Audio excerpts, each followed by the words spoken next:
And Chris, you have no issues with power outages. We see you just fine. I know we've been covering these power outages. But let's talk about the power that's been charged into the GOP side of the presidential race. Your reaction to the speech?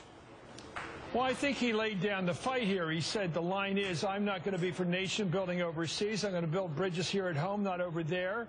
It's a direct charge against the neocons and the piggish money behind them right now. I mean, you talk about big money being spent against them. Let's lay out who these people are. Let's not just talk about ads as if they're coming from God. There's a rotten crowd out there that is very hawkish in the Republican Party, wants to fight more wars. They want to do more regime change, more nation building. Let's go through the list. They wanted to knock off Iraq. Then they wanted to knock off Egypt. They wanted to knock off Syria. They want to knock off Iran. They already did Libya. It's really worked well for us, hasn't it? This continual effort to knock countries apart, create instability and chaos, and then say we're going to create Western-style pro-Israeli democracies. It's all nonsense. It's always been nonsense. I think the Republican voter out there, not the piggish money people, but the regular voter is not going to support. Look at the latest poll we have from Pennsylvania, a regular state, pretty much a bit Democratic, but not too Democratic a state. Rand Paul's beating Hillary Clinton there by a point. That tells me all this money, this piggish money, that's a term we used in the 60s for the hawks, all this money that's trying to create a right-wing, hawkish Republican nominee for president may not sit too well with the average Republican voter, because the cloth coat regular Republicans who send their kids to war are not the ones who pay for these ads. They're totally different people. The ones who send their kids to war and come home maimed and wondering what the hell they were doing it for, those people are not impressed by these goddamn ads. I wouldn't even talk about ads, and I certainly wouldn't put them on free, Tom. That's what we should stop doing. Stop running right-wing ads for free on our network. Well, I don't think we can filter out the fact that attack ads started right away. Who paid for the ads? So the Foundation for Secure and Prosperous America is the person. Come on. Is the group behind the Committee for the Present Danger. They're all front groups. They're hawkish right-wing front groups. Call them what they are. Let's not pretend like some nice people got together and thought we ought to go to war and nation build and knock off another government. That's what we're doing here. And I salute Rand Paul for having the guts to take on this crowd. He may be the only Republican candidate who's doing it, which makes him worth watching.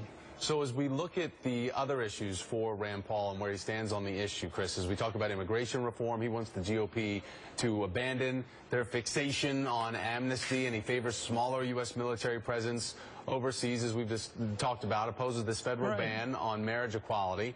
So how are his positions going to stack up against other GOP candidates? Well, and the only one we have officially in the race is Cruz. He's not for big government. He's not for a big foreign establishment. He's not for nation building, as he made clear. It comes through, Tom, again and again. He's making clear, I am not George W. Bush, nor the crowd of clowns around him. I think the interesting story that hasn't been told here is the Republican, regular people out there, what Nixon used to call the cloth coat Republicans, not the rich people, they're not hawks. They don't want to go into another Gallipoli or another war like this Iraq war. I'm just looking at the movie. We're having Russell Crowe on tonight. Let's talk about whether Australians got burned with a stupid war in Gallipoli. The American people don't want to go back to another Iraq. They don't want George W. back. And that's one problem that Jeb has. They don't want more of that. They saw the absurdity, the real absurdity of that war. And they don't trust them either when they talk about WMD yet. So we'll see. It's going to be an interesting fight. Everybody's tough on Obama because he's not strong, but when it comes down to we go to another war, that's what they're afraid of, because that is the alternative with Iraq. And with Iran, it goes to war. And I think Republicans are smarter than their leaders. That's what I think.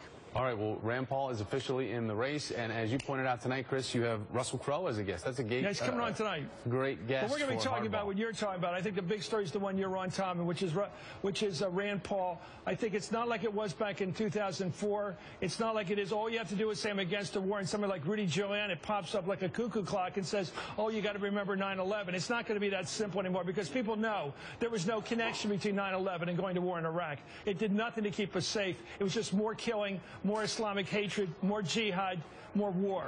And the American people do not think that's the solution. He did say, though, that it was radical Islam. Chris, you heard that in the speech. Yeah. That is the, name it for what it is, that is the biggest threat out there. Yeah. I mean, so he's not afraid to throw down and use that phrase. No, he's covering himself on that. His philosophy is those guys were wrong. All right, well, we can catch We'll Chris. hear more of this. We'll hear more. Nation building, Tom, was the magic phrase. Right. He knew what he was saying. Let's not go over there and try to create another Jefferson-style democracy in the Middle East. That was a mistake. That was a red herring. We're going to see you tonight, Chris, on Hardball, 7 p.m. I'm Eastern. kind of excited about this. I think whatever we disagree with, I think it's great that he's taking on maybe the media here and our understanding of things. And these commercials, I really got a problem with these right-wing people that put these commercials out. I and all of a could sudden kind we're of tell. playing them again. I could kind of Why are tell we you. playing them? Well, make a list of who the donors are next time. List the donors every time we run an ad. That'd be a good it was start. the Foundation for Secure and What's Prosperous that?